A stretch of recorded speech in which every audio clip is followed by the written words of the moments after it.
name is Joe Blick, and I'm a military brat. I grew up in, well, not really any one place. My dad was a Marine. He served 27 years. I'm proud of my father. He was a decorated Marine in the Korean War. He was a Navy Cross winner, and we're very proud to have a hero in our house. He is my hero. And my mom died last year, but she was a Marine too. She had been a secretary in the Marine Corps, and that's how they met. Mary and I are high school sweethearts. We met in the middle of high school and dated all the way through college, and been married, at least on my end of it, happily for 41 years. And we have 2 children. Jeff is the oldest one.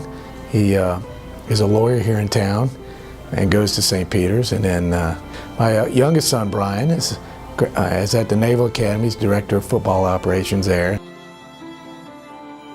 You know, I respected my father a lot. He was, like I said, my hero, and I just never wanted to disappoint him. And he was the guy at church that, although he goes to adoration now, which was always a shock to our family, growing up, he was the guy that did the work around the church when they asked for the men and left the praying and everything else to my mom. But he was always loyal to my mom, always loyal to us, and loyal to his country. And I think I learned loyalty from him more than anything else. I guess I'm here because of my mom. My mom was like she taught us our Catholic faith, and was a beautiful role model with that.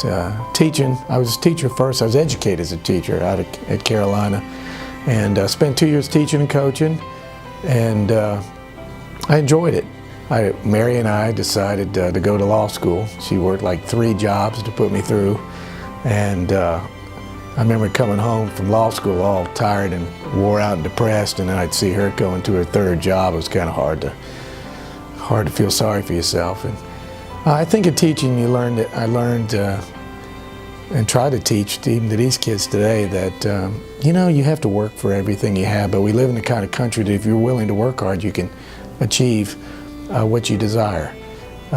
So that was my first job, and then worked in the court system ever since then. I consider it one job. I started as assistant district attorney, worked 16 years there, and then went on to the bench for another 16, and then 3rd one's here. I was a cradle Catholic. I never doubted my faith. I mean, well, like everybody else, you have questions, but I never ever doubted the church. I've told my kids before, I don't know where I'd be if it wasn't for my faith in the church. It's a beautiful faith. It's one of the things I try to let these kids know, that this is a gem, that they just have to, you know, be able to take it and be amazed by what it is.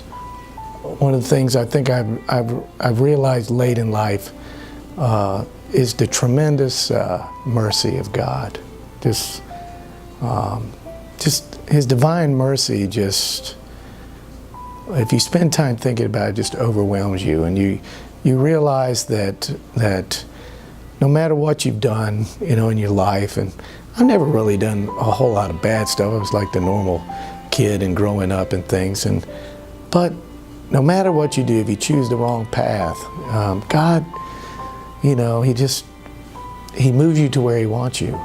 And He's just so forgiving and so loving that we can't even begin to think. I think we make God too small.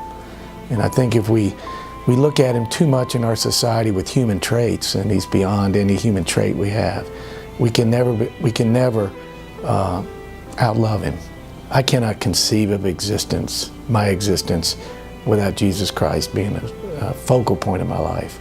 I'm not a, you know, rah-rah, go preach on the street kind of guy, but, you know, just no decision. I tell the kids, I've never made a decision on my life that wasn't made on my knees. And I think that's the most important thing, that God will always steer you right. You may think you made the wrong decision, but in the end, God will always right it and make it a right decision. We just have to be patient. And I've been fortunate to live so long by God's grace that I've seen where He's done things in my life that weren't happenstance. There's no such thing as coincidence. God is always intentionally moving in our life if we let Him.